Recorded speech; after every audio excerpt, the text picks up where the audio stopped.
Divorced Dad Diaries, day 305, and we went to the zoo. So if you've been watching for the last 300 odd days, you might have seen me go to the Antarctic Centre quite a few times with the kids.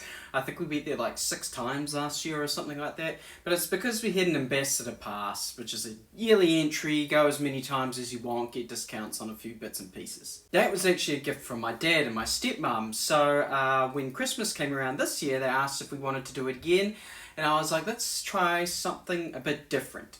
So, got up early morning, popped over to McDonald's and got a nice latte, and then popped over to Orana Park, thinking if we got there at opening time at 10 a.m, there'd be like no one there, but didn't quite work out that way. There was already a line, but the thing is, they have an annual pass too. So, my dad and my stepmum sent me a bit of money over Christmas. Thing is, I hadn't actually ordered the annual pass yet, because I tried to do it online.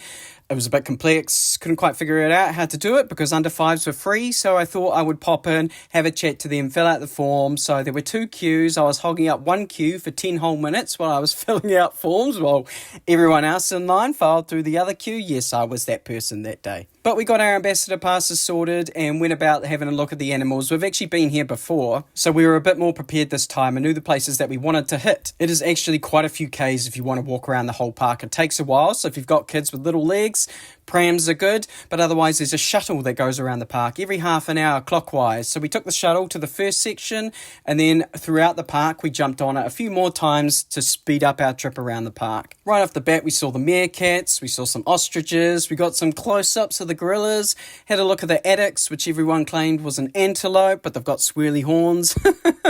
Kids love arguing about the randomest things, but they've also got these random like lookouts and bits and places as well. This one's right next to the water buffalo, so we made sure to go up there so we could actually get a good look at the rhinos just next door. My oldest daughter actually took her Polaroid camera with us to try and get some photos of the animals. It was very cute.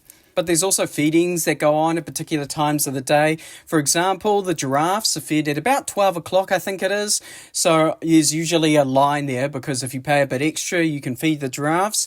We decided we'll just have a look at the giraffes, and then right before lunchtime, we'll just pop over to the cafe so we can avoid the queues and go and get a couple bowls of chips, as we so often do. They were $9.50 each, and the cafe's right in the middle of the park where the giraffes are, so that was the first half done. We then pop over to the second half. The otters had just been fed and they were running around. I love otters. I think they are the cutest things in the world.